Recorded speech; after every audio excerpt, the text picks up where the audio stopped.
तो दोस्तों आज हम बात करेंगे पॉरीफेरा फाइलम के बारे में। पॉरीफेरा फाइलम दोस्तों ऐसा फाइलम है जिसके मेंबर्स को हम स्पॉन्जेस कहते हैं। और ये दोस्तों बहुत पुराना फाइलम है। ये बहुत ही प्रिमिटिव एनिमल्स है, इसलिए इनमें दोस्तों आपका सेलुलर लेवल ऑर्गेनाइजेशन पाया जाता है, यानी कि इनमें जो सेल्स है वो इंडिविजुअली अपना काम परफॉर्म करते हैं और इनमें कोई भी टिश्यू लेयर्स भी नहीं होती हैं। ये दोस्तों जनरली मैरीन होते हैं, कुछ फ्रेश वाटर में भी पाए जाते हैं जैसे कि स्पॉन्जिला, और ये एसिमेट्रिक होते हैं, बहुत सारी सिमेट्री इनमें पाई जाती है, इसीलिए हम इनको एसिमेट्रिक भी कहते हैं। इसके बाद दोस्तों इनका मोस्ट इंपॉर्टेंट पॉइंट ये होता है कि इनमें वाटर कैनाल सिस्टम पाया जाता है। वाटर कैनाल सिस्टम दोस्तों एक ऐसा सिस्टम होता है जैसे कि यहाँ पर आपको दिखाई दे रहा है कि इनमें छोटे छोटे पोर्स होते हैं जिनको हम ऑस्टिया कहते हैं। यहाँ से दोस्तों आपका पानी अंदर आता है, इसके बाद ये एक कैविटी में जाता है जिसको हम स्पॉन्जोसील कहते हैं।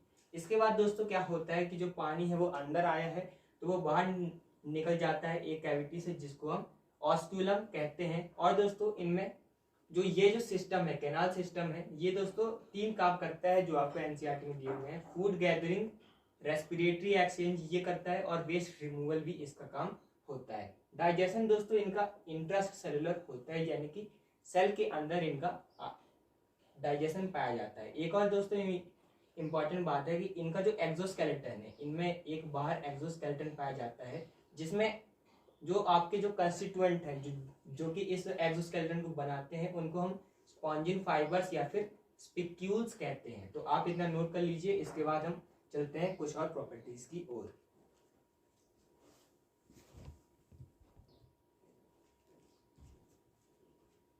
इसके बाद दोस्तों हम बात करते हैं पॉरीफेरा यानी कि स्पॉन्जेस की कुछ और प्रॉपर्टीज के बारे में।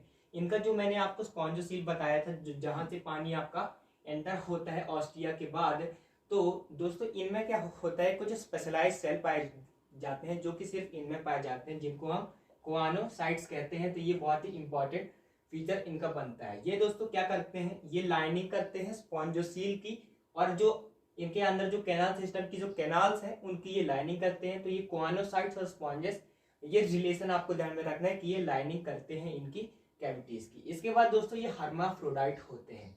हर्माफ्रोडाइट मतलब दोस्तों बाइसेक्सुअल एनिमल्स, और इनको हम दोस्तों मोनोएसियस भी कहते हैं। यानी कि दोस्तों जो दोनों सेक्सेस हैं, मेल और फीमेल, दोनों एक ही ऑर्गेनिज्म में आपके प्रेजेंट होते हैं। तो इनमें मेल गैमीट यानी कि स्पर्म और फीमेल गैमीट यानी कि एग, दोनों एक ही आपका ऑर्गेनिज्म बनाता है। इसके बाद दोस्तों इनमें जो फर्टिलाइजेशन होता है वो इंटरनल होता है, यानी कि बॉडी के अंदर होता है। ऑब्वियस सी बात है, ये हर्माफ्रोडाइट है तभी।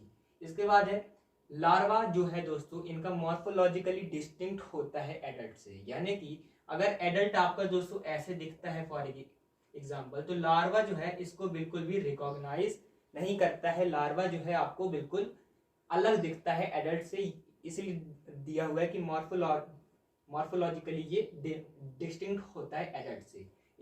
इनमें दोस्तों एसेक्सुअल रिप्रोडक्शन भी देखने को मिलता है जो कि फ्रेगमेंटेशन से होता है। तो ये भी आपको ध्यान में रखना है। इंपॉर्टेंट बात दोस्तों आपके एग्जांपल्स में भी है साइकन। साइकन दोस्तों ये आपको ध्यान में रखना है, इसका कॉमन नाम स्काइफा भी आपको ध्यान में रखना है। यूस्पॉन्जिया दोस्तों इसको आप बाथ स्पॉन्ज भी कहते हैं, कुछ ऐसी ही दिखती है। मैंने एनसीईआरटी का डायग्राम देख के ही इसको बनाया था। स्पॉन्जिला दोस्तों आपको ध्यान में रखना है। स्पॉन्जिला का आप डायग्राम ऊपर देख सकते हैं, साइकन, स्काइफा और बाथ स्पॉन्ज का।